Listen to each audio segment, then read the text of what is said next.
उनके और attorney general for Pakistan के जो आर्गूमेंट से उनसे आगाह किया। पूरे मुल्क ने इस मुकदमा की प्रोसीडिंग्स देखी और पढ़ी। ये बात किसी से ढकी छुपी नहीं है कि जब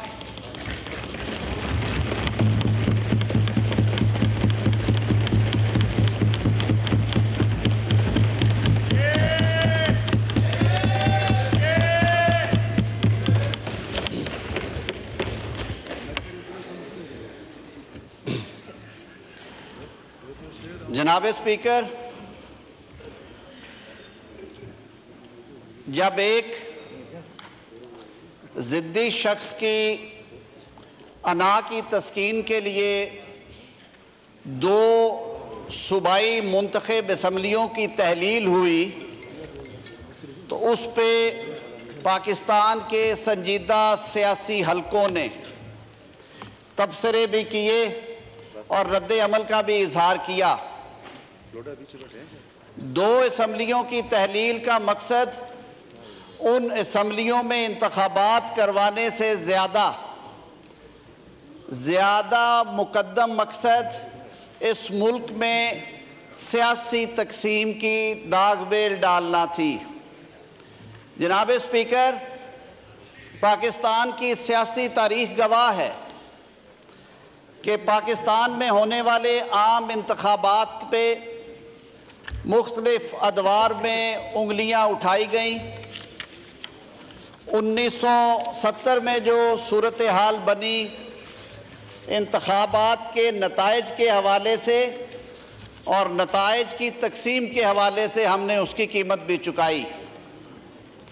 मैं आज इस मौक़र ऐवान में खड़े होकर तारीख़ के एक तालिब इल्म के तौर पे ये बात बिला खौफ तरदीद कर सकता हूँ कि 1977 के इंतखाबात अगर निगरान हुकूमतों की मौजूदगी में होते तो नताइज शायद मिलते जुलते ही होते, लेकिन उसके बाद चलने वाली तहरीक के नतीजे में हमें 11 साल का बदतरीन मार्शल लॉ ना मिलता, जिसने पाकिस्तान का सियासी नक्शा बदल के रख दिया, हमारी फ़िक्रों और सोचों पे ताले लगा दिए, जिसकी कीमत आज हमारी नस्लें दे रही हैं और देती रहेंगी।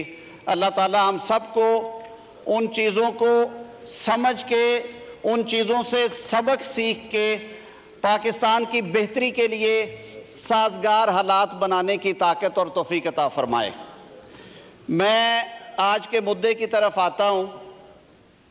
इसी मौक़र ऐवान ने पिछले हफ्ते हालात की नज़ाकत को सामने रखते हुए अदल के सबसे बड़े ऐवान में दराड़ को सामने रखते हुए इंसाफ के तराजू को पकड़ने वाले हाथों में लग़्ज़ियों को देखते हुए अपना आईनी फरीज़ा अदा करते हुए करारदाद मंजूर की और ये मुतालबा किया कि ये जो मुकदमात आपके सामने ज़ेर समात है, दो सूबों में सूबाई असम्बलियों के इंतखाबात और वो भी हिस्सों में करवाने के, कि आधे मुल्क में इंतखाबात अभी करवा लें और आधे मुल्क में इंतखाबात बाद में करवाएं। वो इंतखाबात जब होंगे वहाँ पे सियासी हुकूमतें होंगी। ये बात भी किसी से ढकी छुपी नहीं है कि इस मुअज़्ज़ज़ ऐवान की 55% नशिस्तें जो हैं वो सूबा पंजाब से हैं आबादी के तनासुब से। और ये बात भी किसी से ढकी छुपी नहीं है कि कल को जब इस मुअज़्ज़ज़ ऐवान का इलेक्शन होगा कौमी असम्बली का अक्टूबर में, उस वक्त पंजाब में चाहे हमारी हो चाहे आपकी हो, एक सियासी हुकूमत होगी जिसे मुअत्तल नहीं किया जा सकता। और ये बात भी किसी से मख्फी नहीं है कि आइन साज़ों ने इसी ऐवान में बैठ के हफ्तों और महीनों मेहनत करके 18वीं तरमीम के ज़रिए आर्टिकल 224 को इनेक्ट किया उसे यूनानिमसली पास किया, जिसमें यह तय कर दिया गया कि मुल्क में इंतखाबात के लिए एक साजगार माहौल देने के लिए, इंतखाबात को शफाफ, गैर जानिबदाराना और मुनसफाना इंश्योर करने के लिए मुल्क भर में एक वक्त पे निगरान सेटअप्स के ज़ेर इंतज़ाम इंतखाबात होंगे।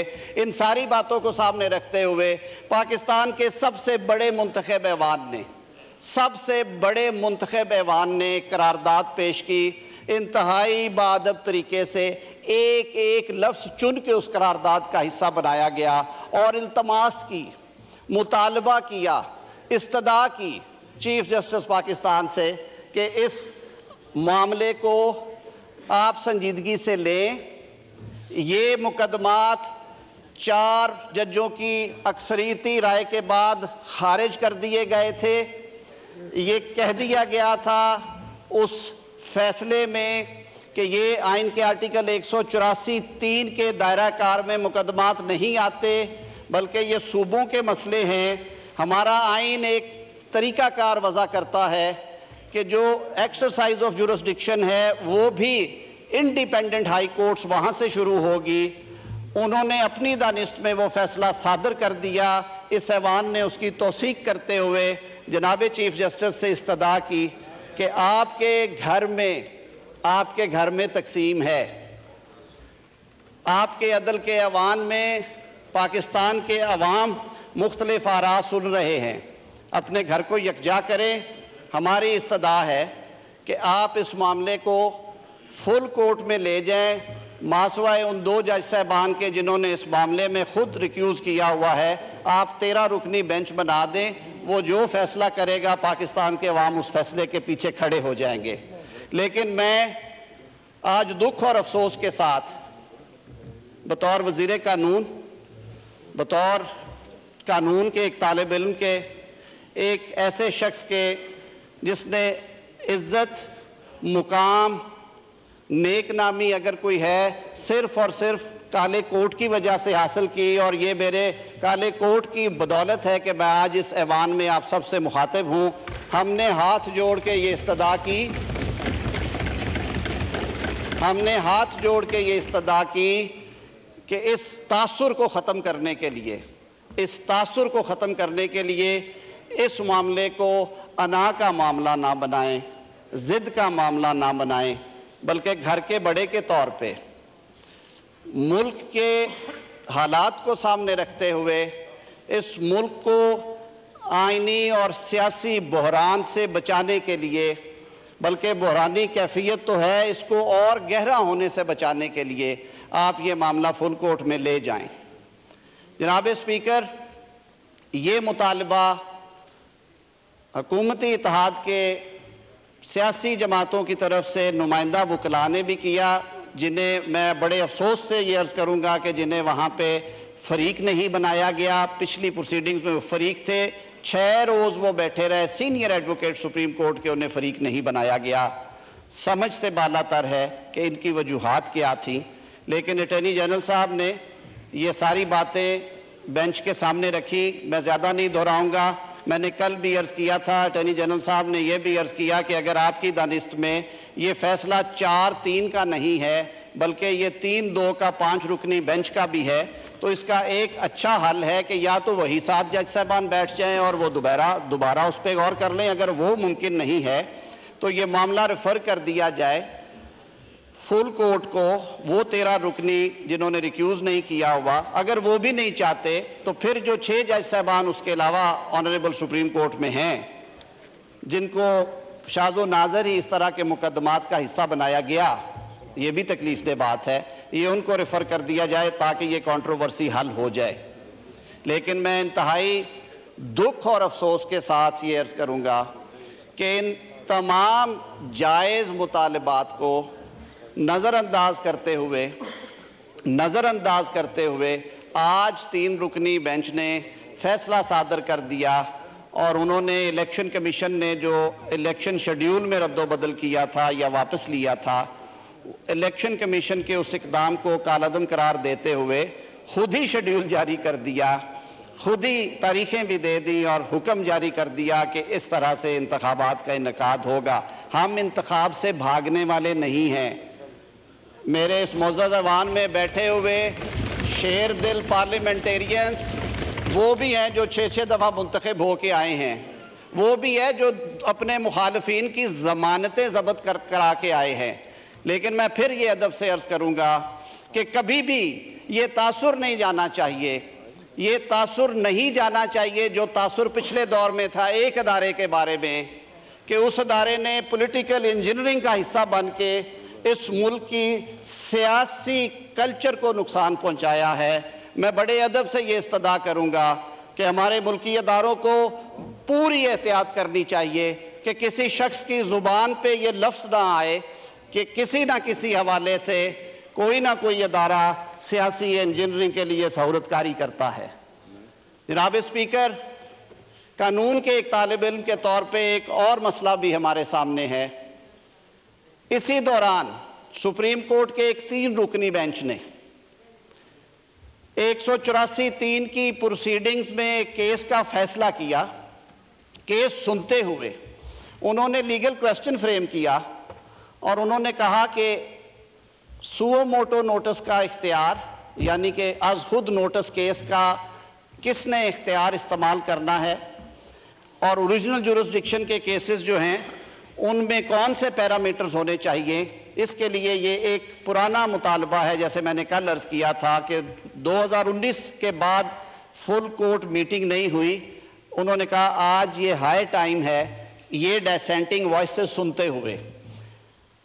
मेरे ख्याल में जो आवाज़ें पिछले कई हफ्तों से उठ रही थी उनको सुनते हुए बेंच ने एक फ़ैसला सादर किया कि जब तक ये फुल कोर्ट मीटिंग नहीं होती 184(3) के तहत जो दरख्वास्तें ज़ेर समात हैं उन पे समात रोक दी जाए और मामला फुल कोर्ट मीटिंग में डिस्कस करके रूल मेकिंग के बाद इस पे दोबारा अमल किया जाए। वो नुक्ता भी अदालत के सामने रखा गया। उस पे कहा गया कि उसके बारे एक सर्कुलर जारी कर दिया गया है। एक जुडिशल डिसीजन को एक इंतज़ामी सर्कुलर के ज़रिए रद्द कर दिया गया है। आज जब ये फैसला सुना दिया गया उस जुडिशल डिसीजन के होते हुए और ये कहते हुए कि इस जुडिशल डिसीजन का उस पर कोई बेरिंग नहीं है, उसका कोई असर नहीं है, लेकिन हैरानगी की बात है कि फिर एक और 6 रुकनी बेंच बना दिया गया जिसने 1 घंटे के बाद उसी डिसीजन को जो 3 रुकनी सीनियर प्यूनी जज साहब ने सादर किया था, एक 6 रुकनी बेंच जिसमें सीनियर जजेस की मौजूदगी में उन्हें नज़रअंदाज करते हुए एक बेंच तश्कील दे के उस डिसीजन को ख़त्म किया गया, वो प्रोसीडिंग्स क्लोज की गई। तो मेरा ये सवाल है कि हम किस डायरेक्शन में जा रहे हैं। एक तरफ तो ये कहा गया कि उस डिसीजन की कोई हैसियत नहीं है। कानून थोड़ा सा भी पढ़ने वाला या ना पढ़ने वाला भी ये पूछेगा कि अगर उस डिसीजन की कोई हैसियत नहीं थी तो फिर ये 6 रुकनी बेंच बिठा के उसको टर्न डाउन करने का, स्ट्राइक डाउन करने का, उसको कंक्लूड करने की क्या ज़रूरत थी। मेरा ये भी एक सवाल है कि इतने अहम आइनी और कानूनी मुकदमे में इस तरह की उजलत जो है, क्या वो पाकिस्तान को सियासी और आइनी इस्तेहकाम देगी?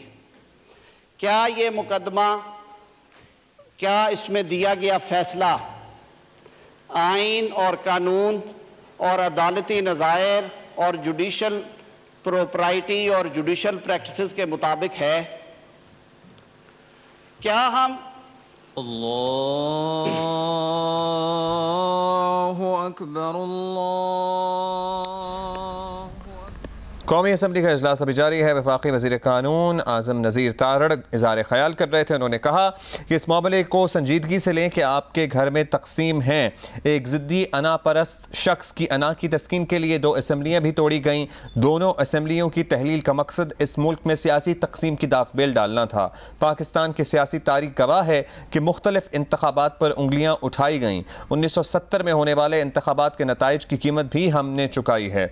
1977 के इंतखाबात अगर निगरान हुकूमतों की निगरानी में होते तो शायद 11 साल का मार्शल लॉ ना लगता। इन वाक़यात की कीमत हमारी नस्लों ने दी है। इस मामले को संजीदगी से लेना चाहिए था। हमने इस्तदा की कि इस मामले को फुल कोर्ट में लेकर जाएं। हाथ जोड़कर इस्तदा की कि इस तासुर को ख़त्म करने के लिए इस मामले को अना और ज़िद का मामला ना बनाएं। मुल्क को आईनी और सियासी बहरान से बचाने के लिए ये मामला फुल कोर्ट में ले जाएं।